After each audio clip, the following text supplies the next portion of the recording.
Hey, this is Stu. Hey, this is Tink. Join us as we ReBrew Avengers 2, Age of Ultron. Woo!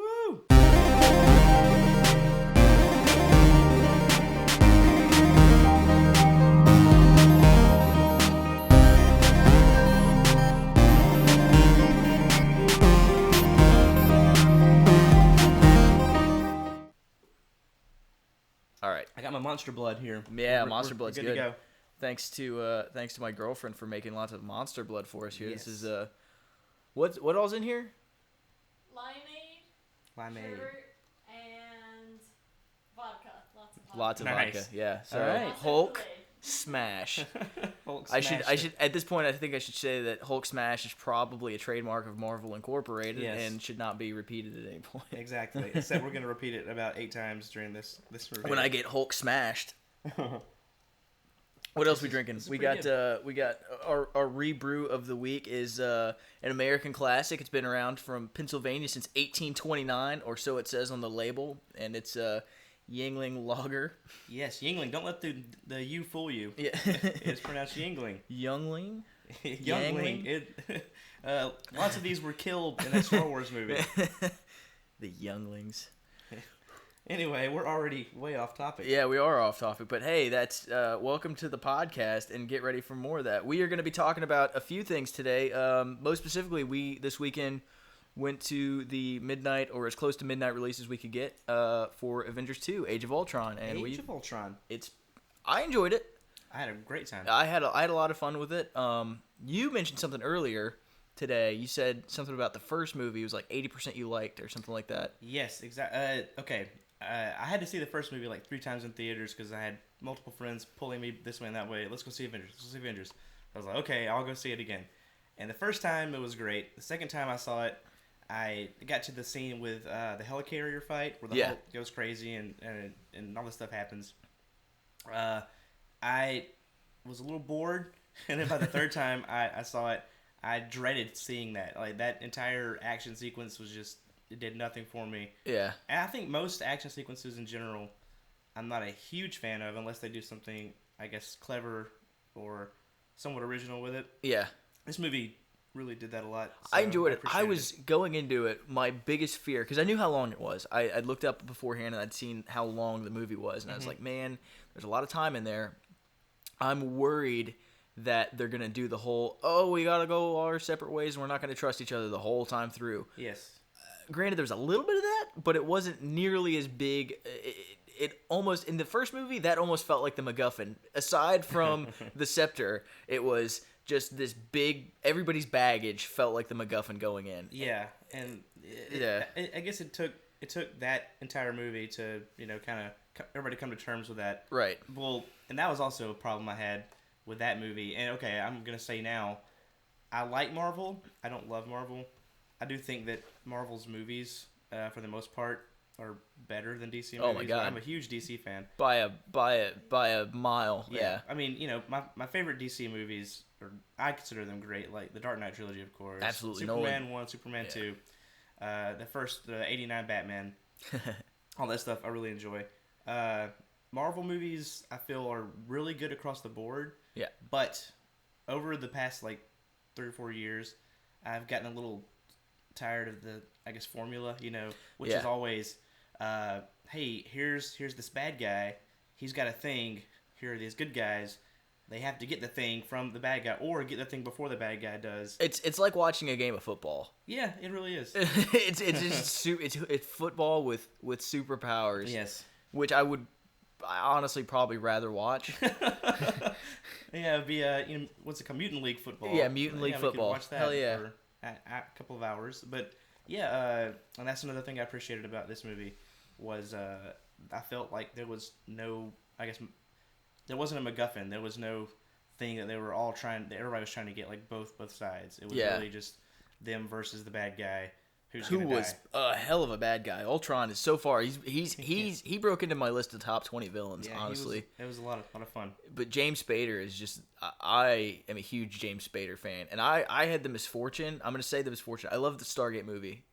I loved it. I to this day I love the movie Stargate more than the TV show, which I know is blasphemy in many cases, but James Spader in that movie is not like James Spader in any other movie, and that was my introduction to him. So that's kind of unfortunately the picture that was painted for me, and the bar that was set. Right. So every movie from that point forward that I've seen him in, I've been blown away by this sarcastic, weirdly brooding guy. Yeah. But I absolutely loved him in this movie, and I thought it was amazing. Yeah, I didn't expect him to have, I guess, the personality that he had. No. I thought he was just going to be a, must kill all humans, type deal. But I was expecting a robot. Yes, but he actually made jokes. I guess he was mostly based off of Tony Stark's personality. So yeah, a lot of it. That's where the jokes would come from, and all the sarcasm and dark humor, and just his general bleak outlook on everything. Yeah. So I didn't realize it till I got on the IMDb page after. I thought that James Spader just came in post-production, did all the voice work. He was actually on set the whole time. He did all the mocap for Ultron, and so he actually had this big rig with 2 antennas on his head, which made him like 9 feet tall, so that they would know where his face was to talk to the tennis balls and everything like that. But I didn't realize that he did all the mocap for that too, which really interesting. To me, that made it a much better performance, knowing that he wasn't just going in and seeing this character that was pre-rendered, or he was actually the character itself. So. Yeah, it's kind of the opposite problem that they have with the Star Wars prequels, where the cast would come in and look at a blank screen and have to interact with a blank screen. Absolutely. Well, I guess you did have the guy that did the Jar Jar mocap, who was this poor guy in a rabbit costume. In a Jar Jar costume. Yeah. So, but yeah, I think it was you could tell that people were actually interacting with objects and they were in real places. Absolutely. And I don't know. I feel bad for, dragging the prequels through the mud in this thing, but it's just a kind of a comparison that I had. I think on the dawn of new Star Wars, we're gonna have to look at the cold dark night that we've been in for the prequels. So I mean, it's one of those things. We're looking forward to. We see a light at the end of the tunnel, and the tunnel has been long, dark, and cold. So we're all a little bit leery of what that light might be at this point. So I guess what you're saying is everything that I guess we review at this point, we're going to compare to the prequels, just because we have it just building up in us. Star Wars, new Star Wars. But yeah, no, I kicking off to the movie, I really enjoyed the fight choreography, especially. I felt that a lot of the Hawkeye and the Black Widow scenes and the way that they fought and everything. Everybody had a very distinct style about it. Yes, they did. And they did a very good job of being that character. Now, that character, especially for in Hawkeye's case, that character is Jeremy Renner. And Jeremy Renner can't really play a character that's not Jeremy Renner, but I'm okay with that. I really like Jeremy Renner for what it is. It's the same reason I love Jason Statham. If you put Jason Statham in any movie, he is himself. Yeah. But I like him so much that is who I picture. So I mean, it's be it SWAT or be it the Bourne Legacy or be it Avengers, I appreciate Jeremy Renner for being Hawkeye. Yeah, it's a known quantity, and you see what you see is what you get. Yeah. And if you like that, awesome. It's going to work for you. Yep. And I don't have really an opinion either way on Renner. Like, I remember, of course, the first Avengers movie. I never saw his Bourne movie, Yeah. But, I don't know. I felt like him in particular, they amped him up tenfold. Yeah, absolutely. Since the first movie.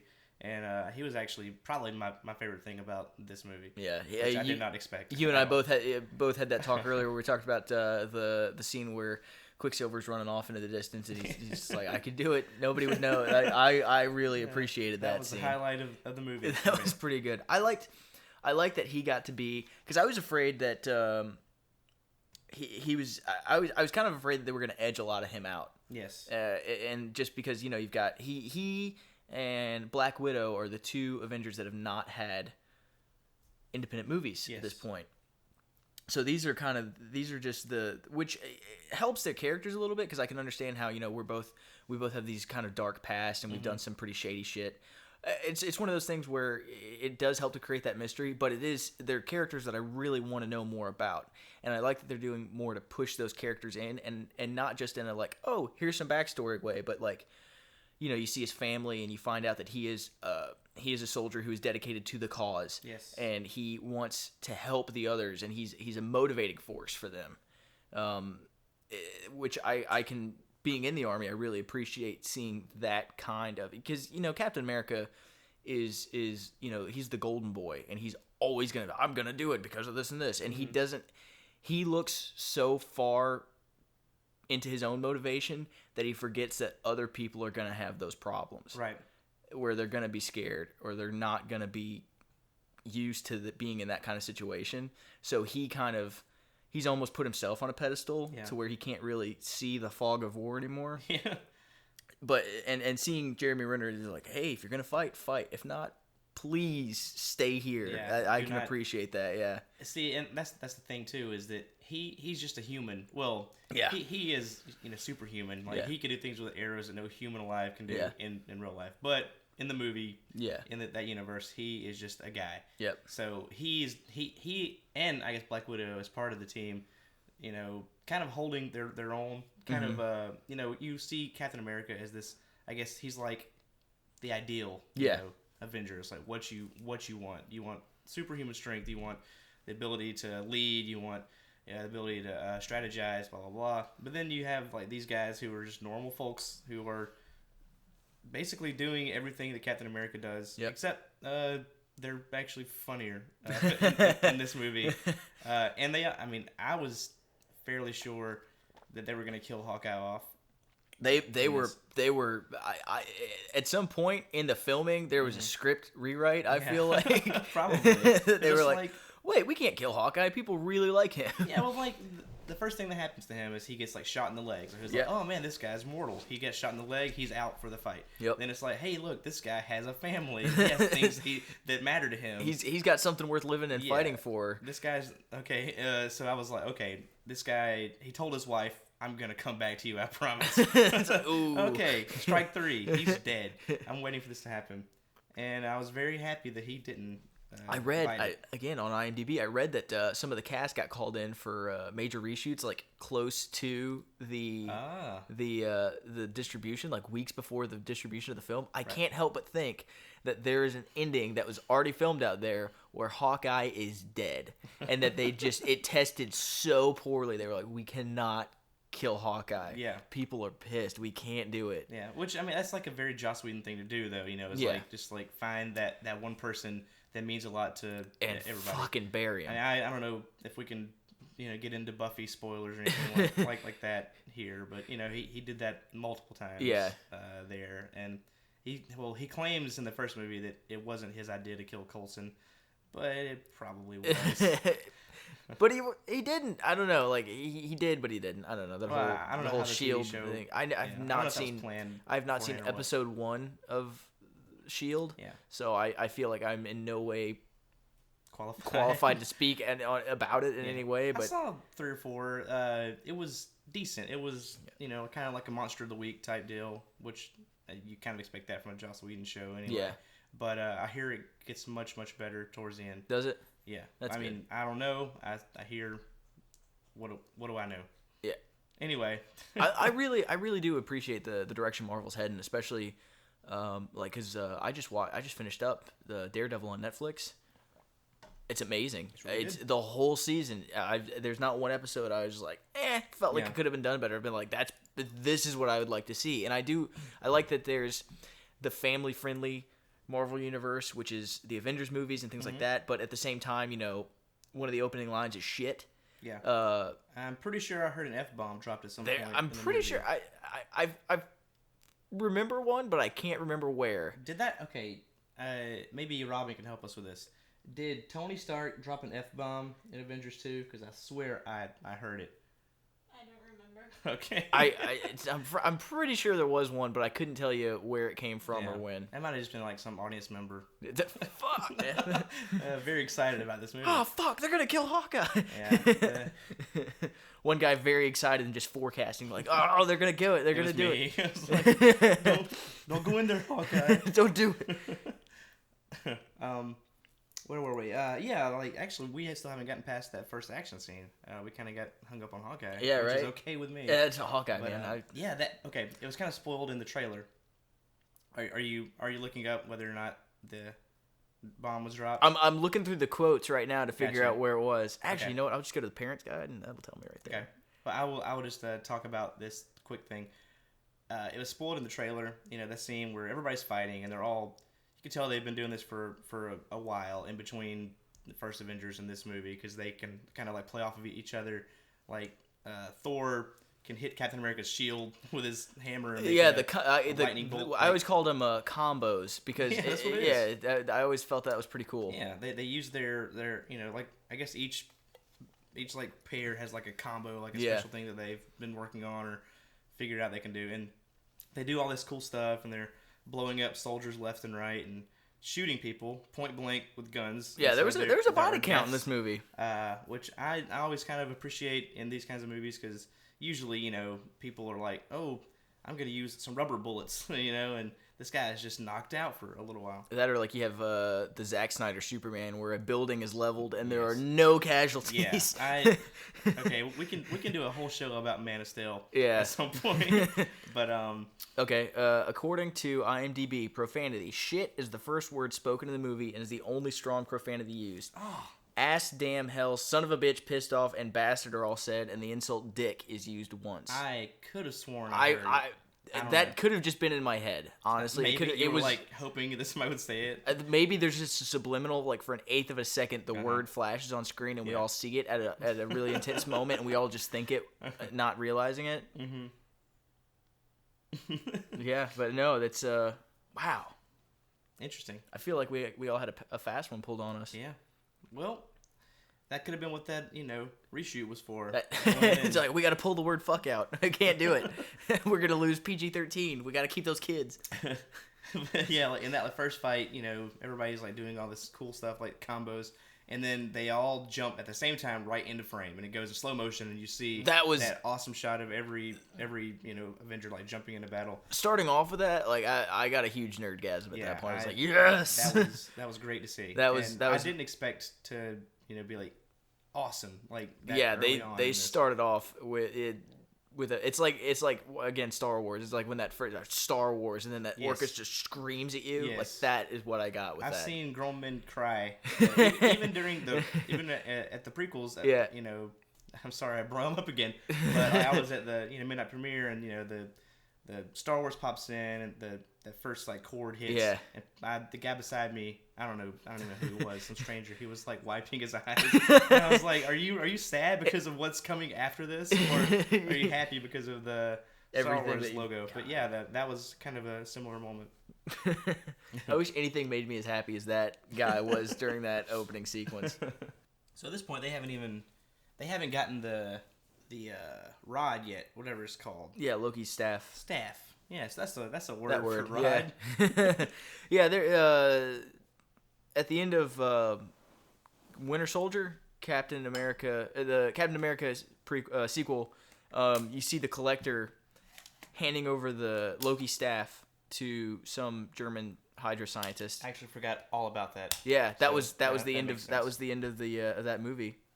Was that and you see that they're talking about the twins who are Quicksilver and Scarlet Witch, who are not mutants, who are in fact people who were modified. Yes. Because that's what the deal Fox and Sony have, or Fox and Marvel have with each other at this point. Which I'm okay with. Is it Fox or is it Sony? No, Sony had Spider-Man. Fox has X-Men and Fantastic Four. Fantastic Four, that's right. But I was totally okay with that change.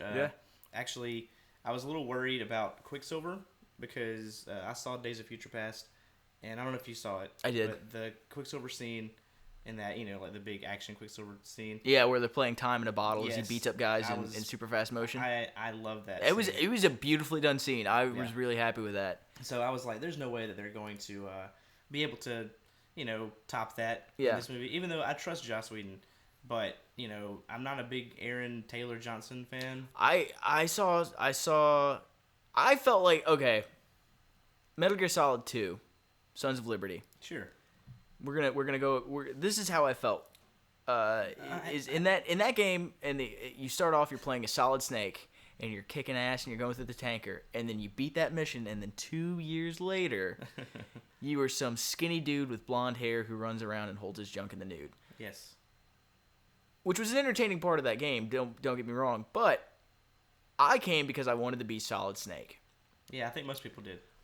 I went into Godzilla having seen Bryan Cranston screaming his way through the entire thing, and it's like, this is going to be the Godzilla that I want. I was thinking that Bryan Cranston was going to carry that movie the whole way through. There's probably going to be some mild Godzilla spoilers here. Yeah. So fast forward 30 seconds or whatever. At this point, I think if we're already talking about Age of Ultron, which is a movie that literally just came out, we can talk about some Godzilla spoilers. Sure. I don't, honestly, unless it's something we'll put a spoiler alert up on the podcast where it talks about movie spoilers within. Okay. And we'll just say that it's general movie spoilers. Yeah. We'll just Kevin Spacey is Kaiser Sose. What? I get mad and storm out. Never listening to this podcast again. Oh, this is also what happens when you start drinking. This is true. You do this, like, things just pop out. Yeah. You're like, what? I was talking about. Okay, Metal Gear. I came in because I wanted to play as Solid Snake, and I got handed Raiden. Yes. I went into Godzilla because I was like, oh my god, Bryan Cranston. Yes. And I got handed. I had just finished Breaking Bad, so I had a huge Bryan Cranston boner at this point, and I got handed Aaron Taylor Johnson. I was like, he was boring as bathwater. Oh my god, just blanding, just blah blah blah through. And I love that movie, like as a whole. If I could remove Aaron Taylor Johnson and his love story, which I gave no shits about, which by the way was with his sister. Yeah. In this movie. Weird. Yeah. They even played a little bit. They were talking again. IMDb.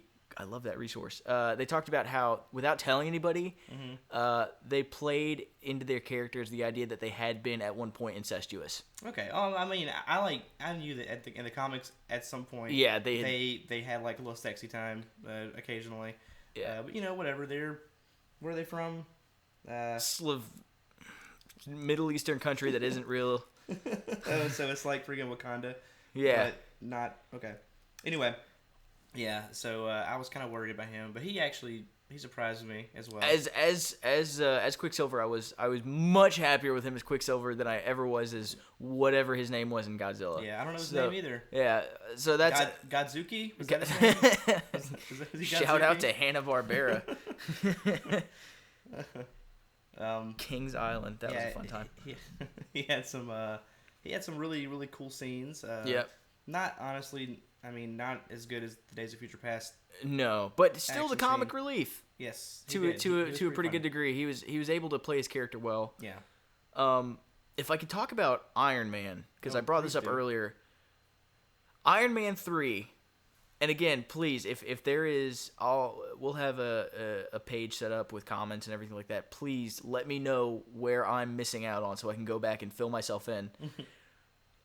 In Iron Man 3, he's this PTSD-addled guy who cannot move, can't do anything, has a very hard time even saving his wife at the end of the movie.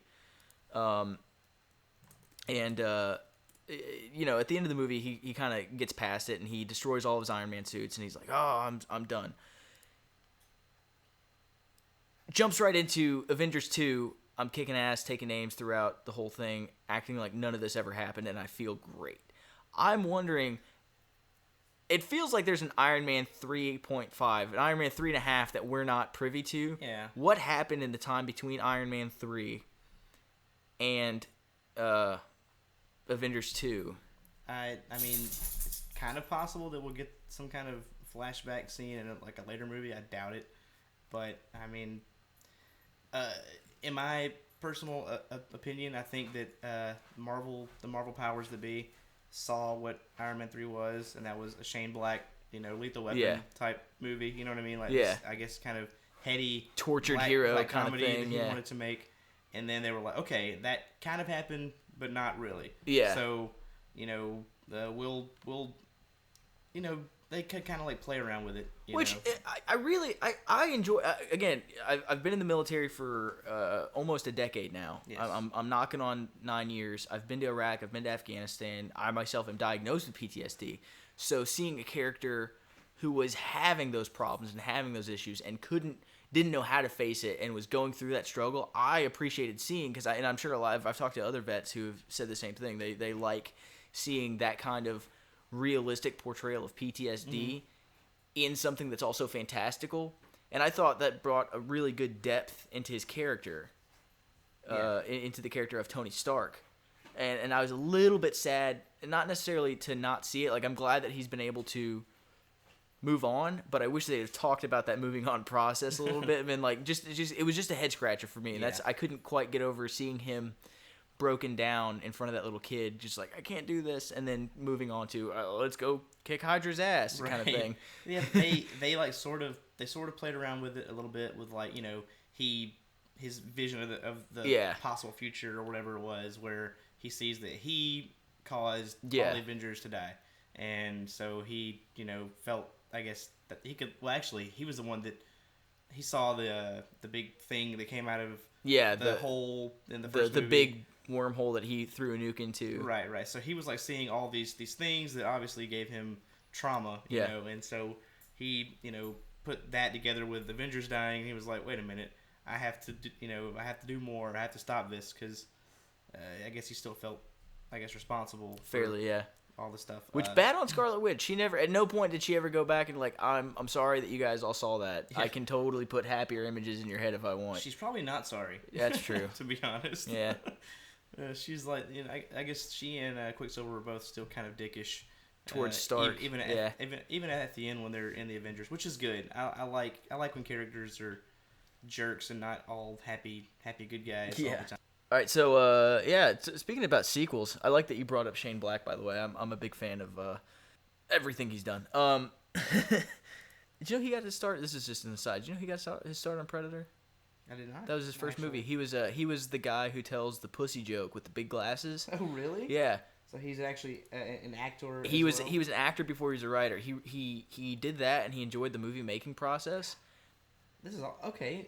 I'm actually looking at it now. Okay, so he actually he was like, hey, Predator's awesome. Yeah. I had a good time. I want to do this for Absolutely, and he wrote Lethal Weapon right after. It's funny because he also did one of my favorite horror movies of all time. He was a cop in it.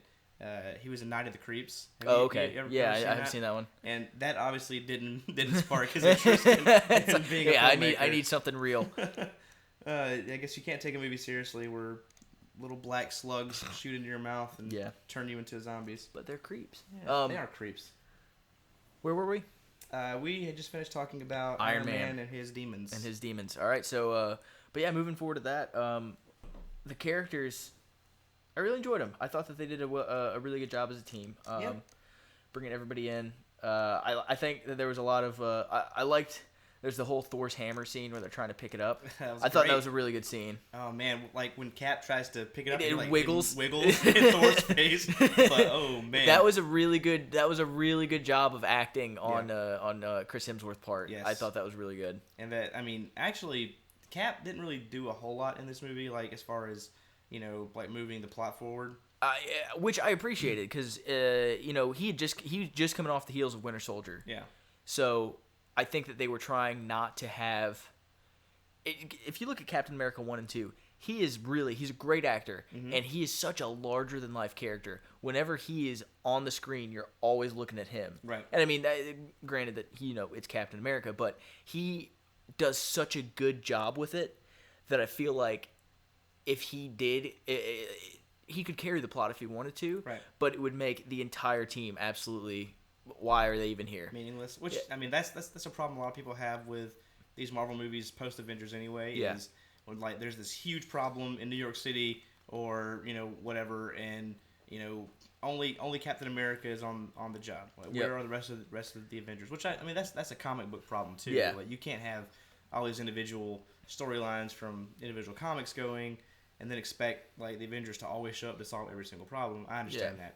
I mean, it's like you got Spider-Man fighting Electro in Times Square. Right. Where's the Fantastic Four? Why is Daredevil just back home, not doing anything? Pretty much. Yeah. So I mean, it is one of those problems when you have such a big universe. But when they do get all of them on screen, each of them plays a role. Each of them has a part, and yes. I huge credit to Whedon for that.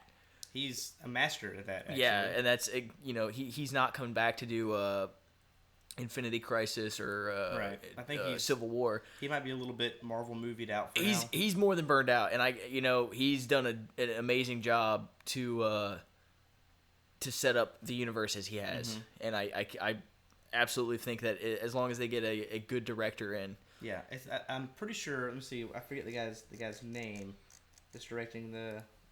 Although now that Marvel is owned by Disney, yeah, I'm worried that Lucas is going to come in and. Oh, I feel we should change all of this. Let's make them all cartoons.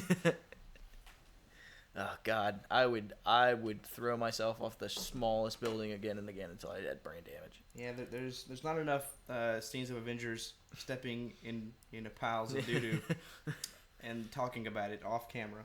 Well, I felt that we could put Sebulba and Jar Jar Binks into the Avengers. Oh man, Sebulba. There were some things I enjoyed about those movies. I guess Sebulba was one of them just because. You know what I didn't enjoy about that movie? Cool 25 minutes of pod racing. Hang on. I just want to let everybody know there's going to be a lot of, especially as we continue to. Yeah, alcohol. there's some falling off points here. And we're going to diverge off of this road, this road of Avengers talk. The name of it is called ReBrew. We're drinking a lot. Yes. Right? And you guys, you guys don't have the what am I thinking of? The train of thought to the attention span to keep going with us, because we don't have the attention span to keep going with us. No, of course so not. It's all good. I was just going to talk a little bit about that Pod Racer game that came out for the That N64. was a fun game. See, I was terrible at that game, and everybody was telling me how great it was, and I kept trying to play it. It was like, like I guess it was like a Wipeout and all those games where you're just making fast turns left and right. Absolutely. F-Zero. Terrible at them, and I never got the appeal, and so I've always had a grudge against pod racing, because of that. Yeah. I actually didn't see Phantom Menace until 2 years after it came out, but on the N64, because that's I think the game might have come out on PlayStation. I'm not sure, but it was definitely on the N64. Terrible at it. In the arcade, when you actually had the pod racing controls, I was amazing at it. I didn't know there was even an arcade. Version. There was an arcade version in which you had controls, and you had two control handles, and that controlled each of your engines, left and right, and that was how you turned, and that's how you would pull back on one to turn right, pull back on one to turn left. And, if you had a long straight, you'd push them forward and you had a turbo button. I was really good at that. I felt like I could have... Been a real-life pod racer? Not necessarily. I felt like I could have driven a pod racer, not necessarily raced in one. Mm-hmm. You have to watch out for all those canyons and rocks and stuff. There's a lot of that. I crashed a lot, so I would not... trying to sabotage you. Yeah. Yeah, Sebulba would be coming after you on a daily basis. So, anyway, back to Avengers. Shout out to Jake Lloyd. I'm not even sure. Oh, that poor guy. Anyway, what were we talking about? We were talking about George Lucas coming in and ruining the Avengers, ruining everything I love ever and again. No, I can't remember. I think Rain Johnson's the guy that's doing the next Star Wars movie after J.J. Abrams, and the guy that's doing the first Star Wars anthology is Gareth Edwards that did Godzilla. The second guy, I think Josh Trank, was going to do one of the other anthology movies. He just dropped out. And Joss Whedon recently said in an interview he would love to do a Star Wars movie. So I'm thinking all his ties to Disney, he'll probably at some point direct a Star Wars movie or one of the anthologies. So he's tired of the. He's done a couple movies I enjoy. The Brothers Bloom I really liked, and Looper. I had a better time with Looper than I was expecting to going into it. Yeah. Which I still can't buy that that Bruce Willis is old Joseph Gordon-Levitt. I'm never. No matter how much makeup they put on him, I'm not gonna buy it. Yeah. Well, I think one is like a flowery actor. From he actually went to acting school and stuff. He's a professional, and the other is a bald guy that they got because he looked tough. Yeah, one was Hudson Hawk, so it's okay. Hudson Hawk is an amazing movie. I'm not trash talking Hudson and I'm not saying you're not, but that's one we're gonna have to come back to. Oh yeah, definitely. We're gonna look at that. We're gonna look back at Hudson Hawk on one point. So I think everybody's gonna look back at Hudson Hawk. Oh my god! Someday and be like, Oh man, we should have. If we have, I'm gonna make this. I was trying to think of the word prediction. I couldn't remember the word. I'm watching your vocabulary diminish by the moment. Yeah, we're both getting a little bit stumbly. Here's the thing though. Is both of us spent an hour in the sun drinking beer today. Yep. So talking about Hudson Hawk, I'm gonna make a prediction right now that during Hudson Hawk, one of us is gonna get drunk enough to bring up and listen to Bruno. Oh, okay. I mean, we can try. Is his music? Is it available? I have no doubt that if we YouTube hard enough, we'll find it. Okay. But for those of you who don't know, Bruce Willis had a singing career in which he was a guy named Bruno that looked exactly and sounded a lot like Bruce Willis. Yeah, he was Chris Gaines. He was Sasha Fierce. He was all that wrapped into one bald-headed. He was Chris Gaines before macho Chris guy. Gaines. Oh my God! Shout out to Chris Gaines. Yeah, I hope he's listening somewhere. Oh my God! Okay. He had a soul patch. Oh, he did. He did Saturday Night Live. Garth Brooks hosted Saturday Night Live, and Chris Gaines was the musical guest. Yeah, that fucking happened. It's what I love that on so many levels because it's I wouldn't expect Garth Brooks to be capable of trolling. But he did it. Sure, God damn it, he did it. And he made a platinum album doing it. Standing outside the fire is Chris Gaines. That put his kids through. Chris Gaines put Garth Brooks' kids through college. Oh man.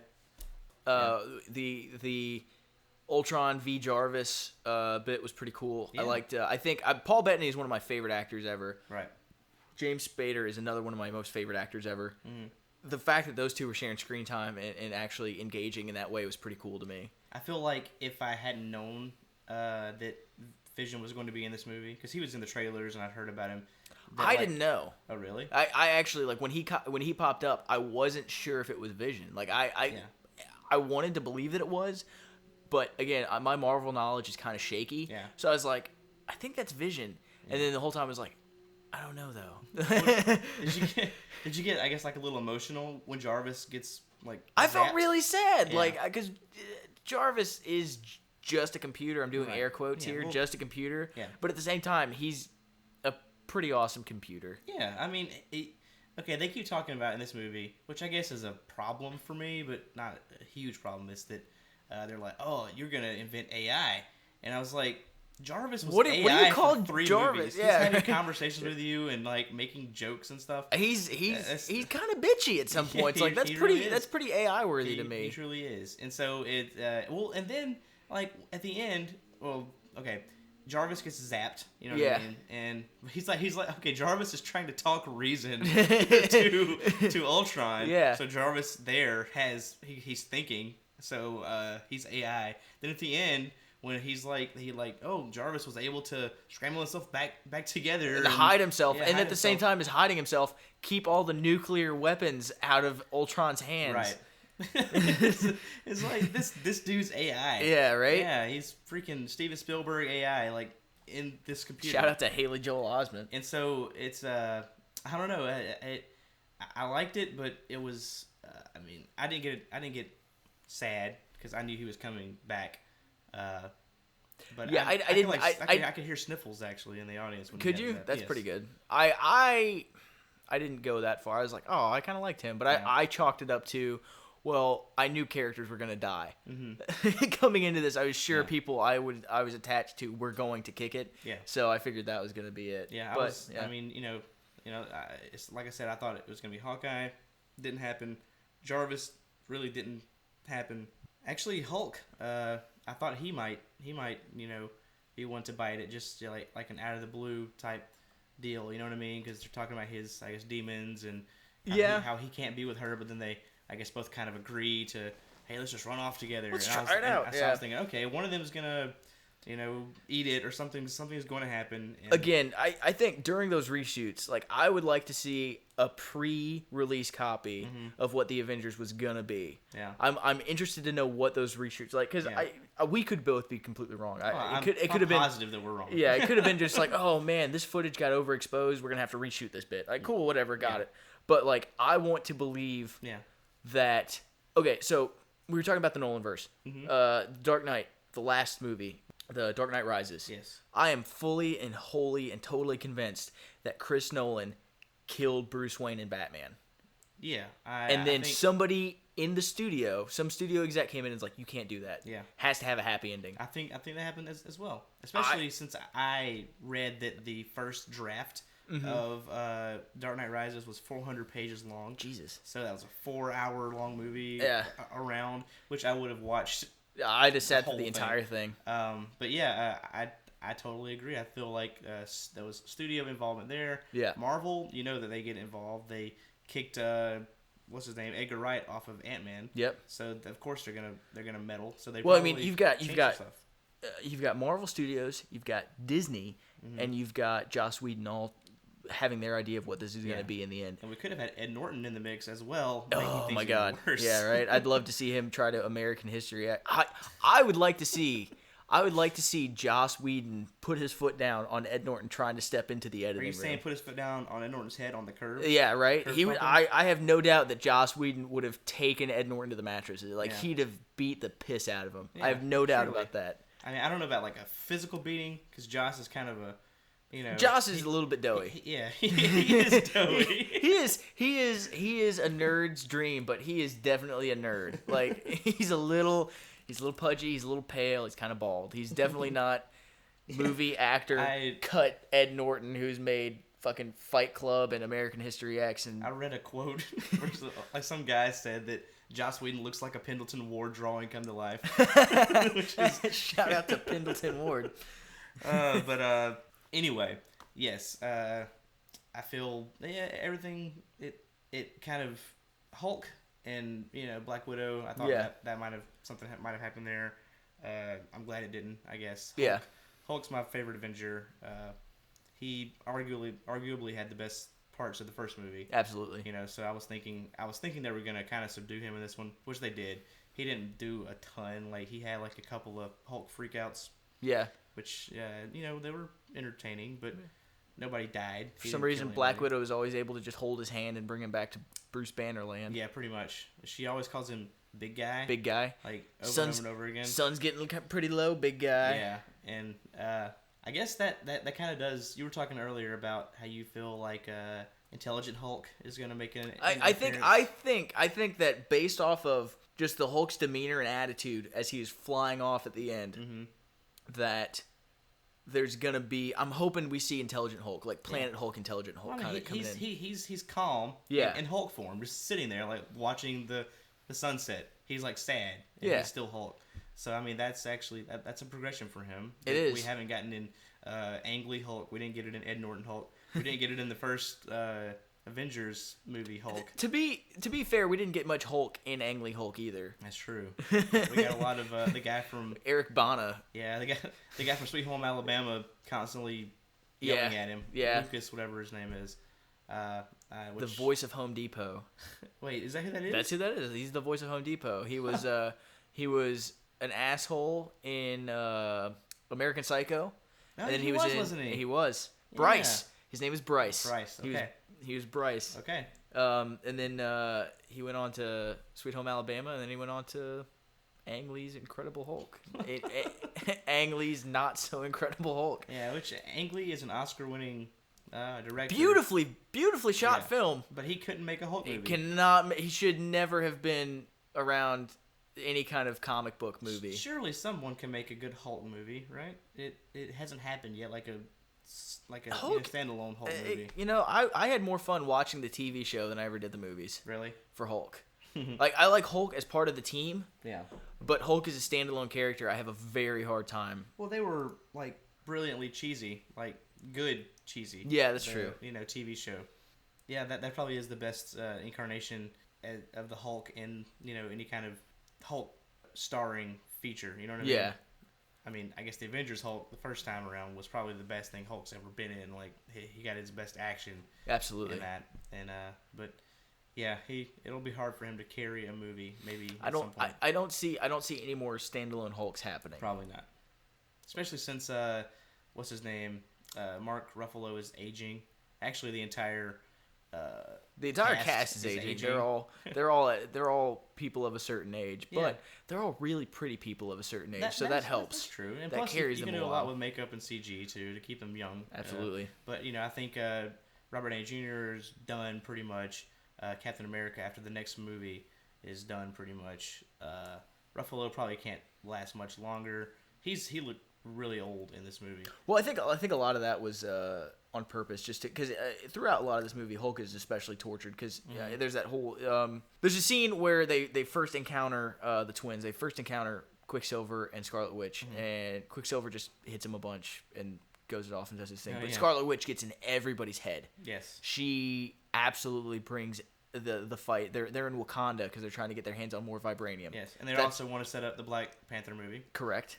Which is a weird character to bring up. I don't know why. It's funny to me that Marvel Comics is like, we're gonna bring Black Panther, but I kind of get it. Like the cast is not very diverse. You It's not. one woman. Yeah. And then a bunch of white dudes. This is true. And I mean, and even that, and Disney is not marketing that one woman at all. No, not at all. And so no toys. They really need to get some diversity in there, yes. which I can definitely agree with and understand. But it's funny. It seems to me like they could bring in. I don't mean necessarily the actors, because I mean, we've got War Machine, who's Don Cheadle, who, by the way, he killed it. I'm gonna go back to Iron Man, the first one, and say that why the fuck wasn't Don Cheadle in that movie to begin with? Yeah, and I guess the reasoning behind oh my goodness, Terrence Howard leaving the first time, that's kind of ridiculous. He said he wasn't gonna get enough money. He wanted Robert Downey Jr. money, right? And they're not gonna do that. You're Terrence Howard. Yeah, you did. I'm just saying, one great movie, and that was about it. And so it's kind of they kind of upgraded for less money. And that's the thing is, like, because I always, the minute they were like, oh, hey, War Machine's going to be in this one, in my head, I pictured Don Cheadle. Yeah, of course. And I got there, and I got Terrence Howard, and I was like, you know what? I'll take Terrence Howard. And at the end of it, it's like, next time, baby. He's like, nope, sorry. no, thank you. He was like stilted and like didn't really gel well with the rest of the cast. And then Cheadle came in in the second movie when they're like, hey, it's you. Yeah, don't ask any questions. Man, getting crazy. Yeah. All right, cool. Let's go. I definitely think that Don Cheadle is the better War Machine. Yes, he's the better everything. Honestly, yeah. I would see an Avengers movie cast with just Don Cheadle. I'm really glad that he got some, like, some got some cool stuff going through there, right? I was kind of I was wondering where Anthony Mackie was during that entire ending scene, because they made a big point to show him earlier at the party scene, like talking to Captain America and stuff. I was like, where is this dude? Yeah. Is he gonna show up? But he didn't. No.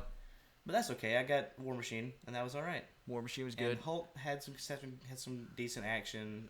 Black Widow had a lot of cool action. I enjoy seeing her more fleshed out as she has been. Yeah. They gave a lot of backstory for her. They talked about her when she was training, and they mentioned that apparently the big initiation for her line of work is to get your uterus ripped out of you or something like that. So that's it's interesting. It's kind of messed up. They were talking about how but it's a real thing that happens in real life, so that's I totally get that too.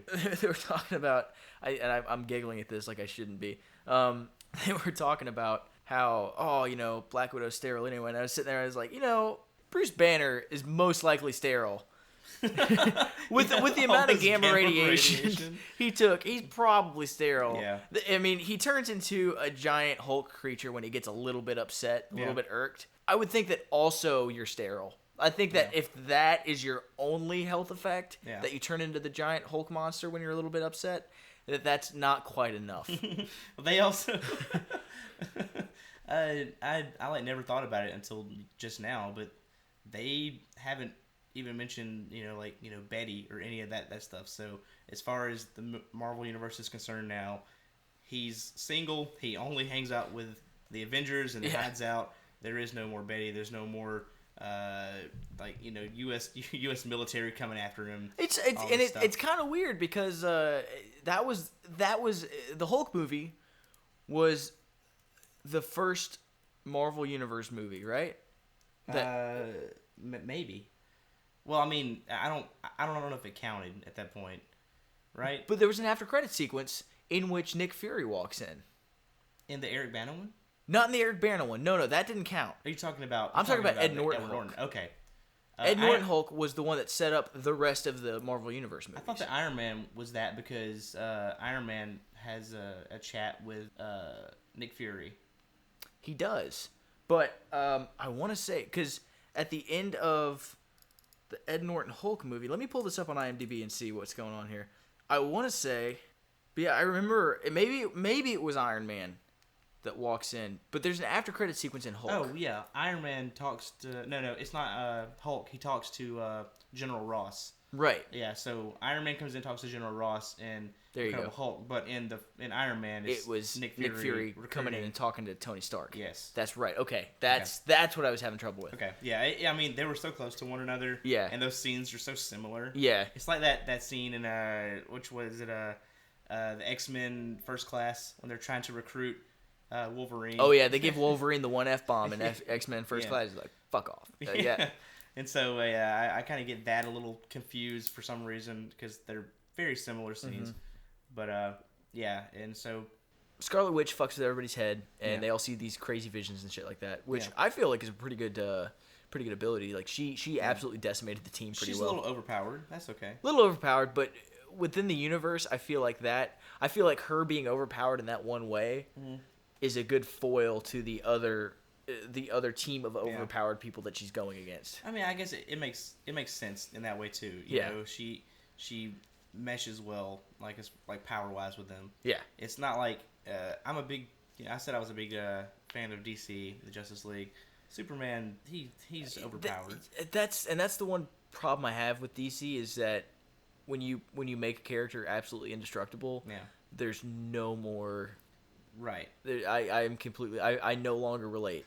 See, I feel that way to an extent. We could talk about this with a whole show on Superman or something at some point. But he's not fully indestructible. I mean, he is, but I mean, I've read The Death of Superman. I've seen Doomsday fuck him up and run through the Justice League. Right. It's more like the choices that he makes and why he is how he is. He's like he's the perfect example of what he's not a human, but what a human should be. He's what a human should strive to be. He loves humans. He wants to be a human. Really, he never can. So he can, he uses his powers to protect them. And this thing that he cherishes. They gave him a home. They, they're basically, Krypton by proxy for him. So that's what I like about him. As far as overpoweredness in the Avengers, she is overpowered. Scarlet Witch, but I think they kind of give her that edge, make her sort of a bad guy, and give her some moral dilemmas and choices too, sort of like Superman, and I guess reverse. Yeah, that make her fit better, and she's more interesting as well. Absolutely, and it does bring a threat, a credible threat into the Avengers, which I enjoy. And then at the end, when she finally decides to full on join the Avengers, she's pretty much wrecking every Ultron bot that gets near that. Well, except for the one. She puts her guard down. She walks away. She abandons her post, and what happens? Yeah. Oh hell! Now we've got a problem on our hands. Because they're like, hey, there's one left, and he's over here. But there's two left, and one's right over here. Yeah. So and then we get literal. We have to solve the problem with literal Deus Ex Machina in the form of Thor just shooting lightning into the machine and blowing everything up. Yeah, like they had a plan. It's like the Cross the Streams moment. Yeah, it really was a Cross the Streams moment. Or see you on the other side. Z fight too. So yeah, I guess the movie wasn't perfect. It had some problems. It's a movie. Yeah, it's definitely a movie. It was fun. At the same time, it's one I've been looking forward to for a while. Right. And I felt that it definitely fit in well with the rest of the universe. Yeah. And I enjoyed it for what it was. Yeah. I mean, as far as Marvel movies, all in all, I put this in my top 3 probably. Yeah. I really enjoyed Guardians of the Galaxy. Guardians of the Galaxy was amazing. I'm very much looking forward to seeing Guardians of the Galaxy pulled into with the rest of it. Right. I'm looking forward to seeing that interaction. I hope that happens sooner rather than later. Absolutely. That's probably my 3. This might be my 2. Iron Man, the first one, is my number 1. That was Marvel a really good movie. It's I don't know. It just had a lot of stuff going for it that clicked with me personally. Absolutely. So yeah, this is really really good. Even without Don Cheadle. even without Don Cheadle, I mean, if he could be in it, like retroactively, just go in and like crappily Photoshop. If they could take, if Lucas could get a copy of it and just ILM Don Cheadle into all of Terrence Howard's parts, yeah. But then he'd have those rabbit eaters, and it would be. We'd all be looking at it a little bit funny. And he would be stepping in doo-doo constantly. This is the vision I always had for Iron Man. We've never had a character as funny as War Machine. yeah, we really haven't, have we? So anyway, where does this rank in your Marvel? It's up there. 10. It's definitely top 5. Guardians of the Galaxy, like you said, Guardians of the Galaxy, Iron Man. I really like that first Avengers movie. I just liked what they did with it. Yeah. It's a great movie. It is a really great movie. Hit my top 3 personally. Yeah. I'd say it's kind of a toss up for me. It's a weird toss up. Like, I really enjoyed the first Captain America movie. I particularly enjoyed the first half of it. Mm-hmm. The second half, all the 1940s stuff. Yeah, there's that. But also, I enjoyed seeing Captain America become, like, I know we're all burned out on origin stories, but I enjoyed the ones that we've seen a million times. Yeah, like Spider-Man. I don't care to see. Another seriously, one okay. I know he's gonna get bit. I get it. That's gonna happen. Like, we all know that Spider-Man got bit. I think. Jumping back, that's the reason I liked the Ed Norton Hulk movie so much. Is it wasn't a goddamn origin story. That's true. He started off as the Hulk because we all knew what happened, and it showed us during the credit sequences like science. Yeah. And then it jumped ahead, and the Hulk and Ed Norton was in some South American country. Yeah. Hiding out. Being Bruce Banner, trying not to be the Hulk. He was being Bill Bixby. He absolutely was. Which was a pretty cool nod. We're not gonna do the Bill Bixby joke. No, I'm not gonna do that. Okay. I had a terrible Bill Bixby joke, but R.I.P. Bill Bixby. As soon as we started talking about him, our eyes met, and my eyes got really big. Nope. And I was like, is he gonna go there? Not gonna do it. Yeah, that worked well. I'm kind of worried about the Spider-Man reboot because I know another goddamn Spider-Man reboot. I mean, it's the year it'll be like 2016 or 2017 when that comes out, and Yep. it'll be Spider-Man is an avid Twitch.tv user who he's a trash talking video game playing super nerd, and I think it's gonna be Asa Butterfield maybe, and I don't know.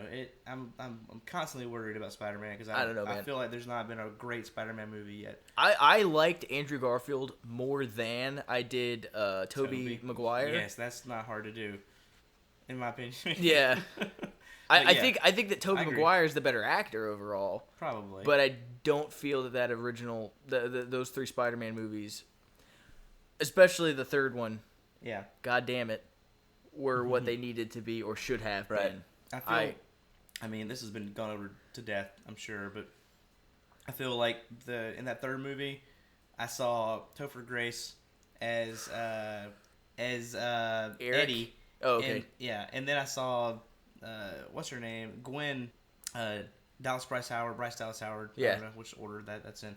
I saw her as Gwen Stacy, and I was thinking they would have been a much better Spider-Man and Mary Jane. I don't necessarily think that Mary Jane needed to be in those movies. Like, I think she had to be there just because at some point, yeah, absolutely, because she's the more identifiable character, I guess. I don't know. If you can get rid of Betty Ross, and honestly, you can get rid of Pepper in this movie. Like, it sucks that they didn't have things to do. Like, I feel like there need to be more female characters. I do think there should have been more female characters. Yeah. I'm glad that they didn't have to crowbar them into like shoehorn in, like, whatever. Like, I want more female Avengers. You know what I mean? I don't like want to see anybody's like boyfriend or girlfriend. Just like come in for a quick scene and say, "Hey, I'm in this movie too. Yeah, give me a check," and then leave. I want to see them actually get something done. Do some, like Black Widow she's pretty awesome. She's an awesome character. She holds her own. Yeah, there need to be more of her. Absolutely. I could actually deal with more of her and like less of everybody else a little bit. You know what I mean? Like, I would not be opposed to a Black Widow film, and I don't care that do it like you did with the second Captain America movie, and that is. Okay, this is a movie primarily about Black Widow, but you're also going to see all these other characters. Because Black Widow played a pretty strong role throughout that entire movie. She did in Iron Man 2 as well. And you know what? cool. I didn't mind that at all. Yeah. I'm glad that we got that. She might have been the best part of Iron Man 2. This is shout out to Jon Favreau. Yeah, your favorite actor. God, I You didn't like Swingers? not crazy about Swingers. I love Chef. I really enjoyed Chef. Not much of his other stuff, honestly. I love Swingers. Personally, I'm not saying it's a bad movie. No. It's just not. Man. Yeah. Different strokes. Different That's strokes. what we're all about. Death strokes. We'll talk about him one day Yeah, when we get right. to our DC movies.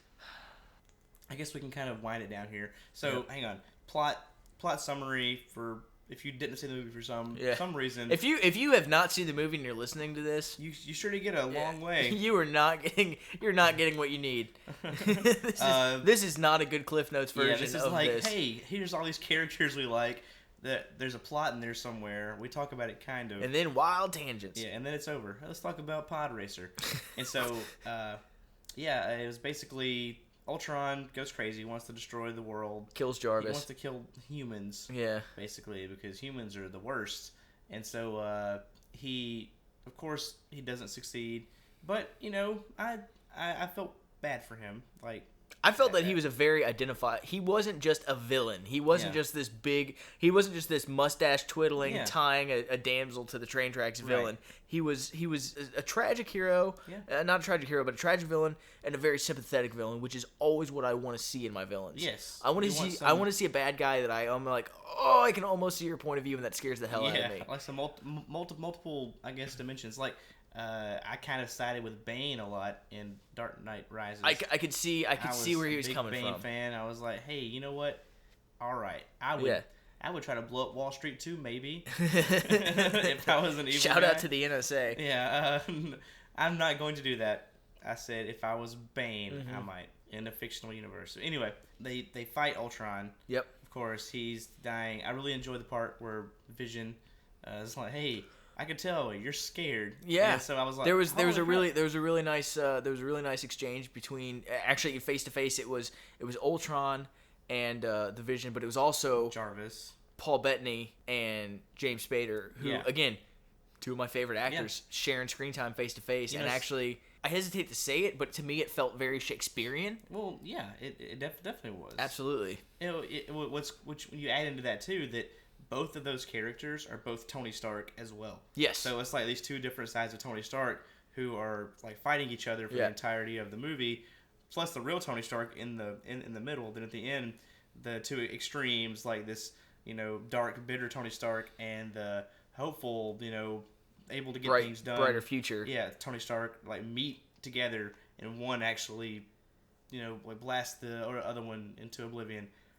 But they acknowledge one another, and I don't know. I felt like that was a pretty cool little absolutely moment.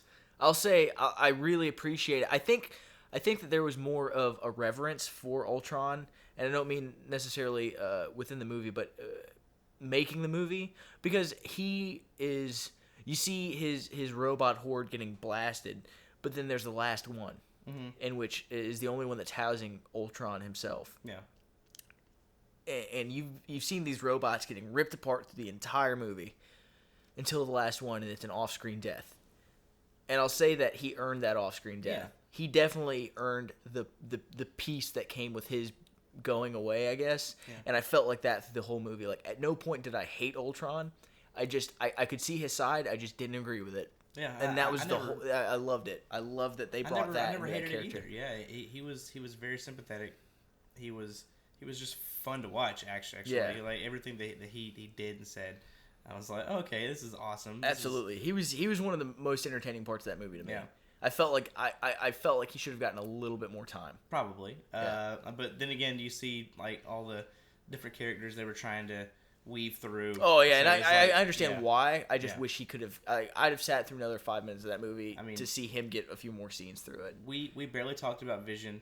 We didn't talk about Thor at all. He's honestly like he's there in the beginning, and then he's like, I had a vision, and then he goes away, and then he comes back for 5 minutes, and then Chris Hemsworth really does the character justice. He became more of a Thor, I think, in this movie. Mm-hmm. Didn't have a big role to play. Yeah, which mainly. He was there for jokes. He really was. The whole Thor's hammer scene, which was one of my favorite scenes in the movie, but like, Speaking of, Vision, yeah. just holding, just holding it. yeah. Man, that they had a lot of really good, like callback jokes too. Yeah. Like the Thor's hammer and the elevator joke. Yeah. And Captain America's cursing joke. I don't know.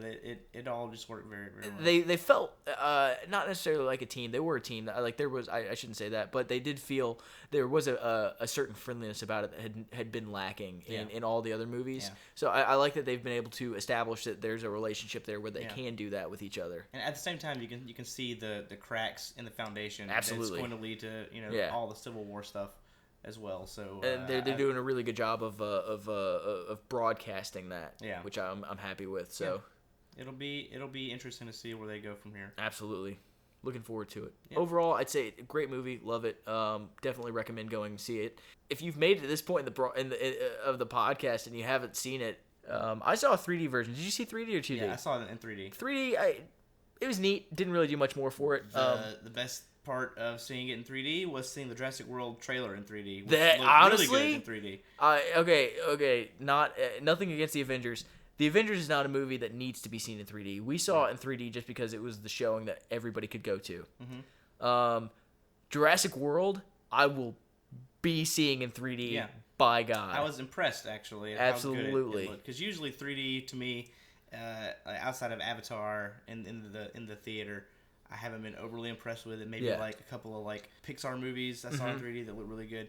Live action stuff, they do post conversion that doesn't look all that great. This looked okay. Yeah. I never once was like, oh, 3D this is really cool that they're doing this. But the Jurassic World trailer, I was like, raptors were popping out of the screen. That scene where the big thing comes up and it eats. Oh man. Yeah, I really hope they don't brush off T-Rex to the side for this new guy and just totally get rid of T-Rex like the third movie did. Yeah. T-Rex is awesome. I don't T-Rex saved the first movie. He saved the first. Well, the second movie sucks, but T-Rex was the best part about that movie. I'll say I won't say the whole second movie sucks. I'd say the last third of the second movie. Once we got off of Isla Sorna, I was pretty sad about it. He gets loose in San Francisco. Yeah, I don't need T-Rexes in San Francisco drinking out of swimming pools. Yep, eating dogs. I didn't like that at all. I felt a little bit bad about that one. So that was a very good time at the movies. I enjoyed Avengers 2: Age of Ultron quite a bit, and excited to see what they have in store for the future. My favorite Stan Lee cameo was in this one. Oh yeah, Excelsior. Drunk Stan Lee. I have to say I agree with that one totally. But yeah, so this has been there we go. This has been the ReBrew. You know that it's working. I think that's something we're gonna mess up every single time. You know what? I'm okay with it. If at the end of the podcast we can't say the name of the podcast, I think we did a good ReBrew. Yeah. I've had a good time. Absolutely. Drinking this Yingling, which Yingling was the first beer that I ever drank, and it's still my favorite of the not cheap beers, but common. Like the moderately priced, the affordable. Yeah. Beer. We should make an Avengers team of beers called the Affordables. The Affordables. I would actually like doing that. I can't help but think that the beers that are on that list would not be great superheroes. No, here's PBR. It'd be more like the Justice Friends than it would be the Avengers, honestly. Yeah, what are the Wonder Twins? One turns into a pail, and one turns into water. And you can pour one turns into any form of water, the other turns into any animal. Yeah. Which is the most ridiculous. Yeah. I don't know. That would be like Natural Light and Natty Coors Light. Light. All right, Coors and Natural Light. Let's go be idiots somewhere. It would not be. All right, this has been the ReBrew. We appreciate you guys listening. If you have any input at all, God bless you. Put it up. We'll put it up. Figure things out. We'll make a Facebook. We'll make a Facebook, Gmail, all this Gmail, stuff. yeah. The ReBrew Podcast. At Gmail. At Gmail. TheReBrewPodcast.com. The ReBrew. Anyway, thank you for listening. Absolutely. Thanks for listening. Take care. Later.